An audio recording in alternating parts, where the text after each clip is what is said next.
নমস্কার বন্ধুরা, বাংলা শস্য বীমা প্রকল্পে এবার ক্ষতিপূরণের টাকা কৃষকদের ব্যাংক অ্যাকাউন্টে পাঠানো শুরু হয়েছে। যে সকল কৃষকদের ফসলের ক্ষয়ক্ষতি হয়েছিল আপনারা সকলেই কিন্তু ক্ষতিপূরণের এবার টাকা পাবেন। তো সমস্ত কিছু আজকের ভিডিওতে আমরা আলোচনা করব। তার আগে ছোট্ট একটু অনুরোধ, চ্যানেলে যদি নতুন হয়ে থাকেন চ্যানেলটিকে অবশ্যই সাবস্ক্রাইব করবেন, বন্ধুদেরকে ভিডিওটি শেয়ার করে দিতে ভুলবেন না, আর ভিডিও ভালো লাগলে অবশ্যই কিন্তু একটি লাইক করে দিয়ে যাবেন। দেখুন, এই সংক্রান্ত আপডেটে বলা হচ্ছে, গত মার্চে রবি মরশুমে অকাল বৃষ্টির ফলে ক্ষতিগ্রস্ত হয়েছিল রাজ্যের বহু আলু চাষি। এবার বাংলা শস্য বীমা প্রকল্পের আওতায় সেই সব আলু চাষিদের আর্থিক সহায়তা দেওয়া শুরু করল রাজ্য সরকার। মঙ্গলবার এই প্রকল্পের আওতায় টাকা ছাড়া হয়েছে। ক্ষতিগ্রস্ত আবেদনকারী আলু চাষিদের ব্যাংক অ্যাকাউন্টে সেই টাকা পাঠিয়ে দেওয়া হচ্ছে। 1 লক্ষের বেশি আলু চাষি এই টাকা পাবেন তাদের ব্যাংক অ্যাকাউন্টে। মুখ্যমন্ত্রী মমতা বন্দ্যোপাধ্যায় একথা ঘোষণা করেছেন। প্রশাসনিক সূত্রে জানা গিয়েছে, আর্থিক সহায়তা হিসাবে ক্ষতিপূরণ বাবদ বাংলার শস্য বীমা প্রকল্পে 1 লক্ষ আলু চাষির জন্য 158 কোটি টাকা বরাদ্দ করেছে রাজ্য সরকার।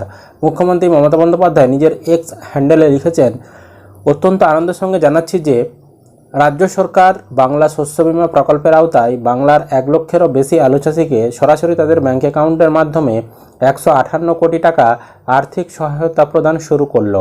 আমি বাংলার সকল কৃষক ও তাদের পরিবার পরিজনকে জানাই আন্তরিক অভিনন্দন।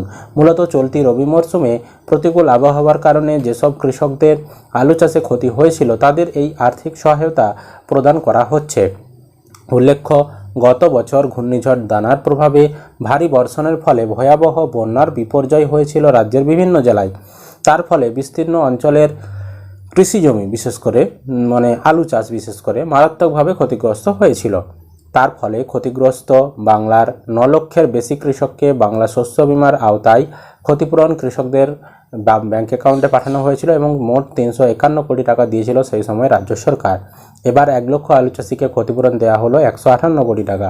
উল্লেখ্য, আগে আলু এবং আখ চাষের জন্য কৃষকদের প্রিমিয়াম বাবদ কিছু টাকা দিতে হতো, তবে এবারই প্রথম আলু এবং আখ চাষিদের এই প্রিমিয়াম দিতে হয়নি। গত বছরের বাজেটেই সে কথা ঘোষণা করা হয়েছিল, তা রবি মরশুম থেকে কার্যকর হয়।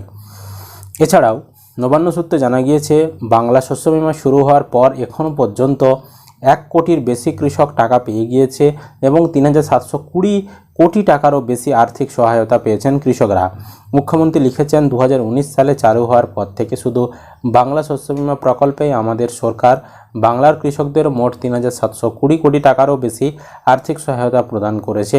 আগামী দিনেও আমরা বাংলার কৃষকদের পাশে এভাবেই থাকব। এবার দেখুন, কৃষি বিভাগের তরফ থেকে এরকম একটি ব্যানারও প্রকাশ করা হয়েছে। এখানে উল্লেখ করা হয়েছে, মাননীয় মুখ্যমন্ত্রী মমতা বন্দ্যোপাধ্যায় বাংলা শস্য বীমা প্রকল্পের আওতায় চলতি রবি 2025 মরশুমে প্রাকৃতিক দুর্যোগের কারণে ক্ষতিগ্রস্ত আলু চাষিদের আর্থিক সহায়তা প্রদান শুরু করলেন।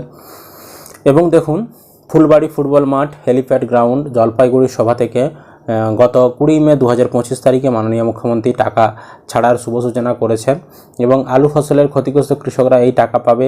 1 লক্ষের বেশি ক্ষতিগ্রস্ত কৃষককে মোট 158 কোটি টাকার বেশি সহায়তা প্রদান করা হয়েছে। 2019 সাল থেকে এই বাংলা শস্য বীমা প্রকল্প চালু হয়েছে। সরকার ক্ষতিগ্রস্ত কৃষকদের মোট 3720 কোটি টাকার বেশি সহায়তা করেছে এখন পর্যন্ত। ফসলের বীমার জন্য কৃষকদের কোনো টাকা দিতে হয় না। আগে কিন্তু আলু এবং আখ চাষের জন্য ক্ষতিপূরণের টাকা দিতে হতো, এখন আর সেটাও দিতে হয় না। পুরোটাই রাজ্য সরকার কৃষকদের হয়ে বিমা কোম্পানিকে দিয়ে দেয়। বাংলা শস্য বীমা প্রকল্পটি পশ্চিমবঙ্গ সরকার তার নিজের টাকায় রূপায়ণ করে, কোনো টাকা কেন্দ্র সরকার দেয় না, পুরো টাকা রাজ্য সরকার খরচ করে নিজেদের কোষাগার থেকে।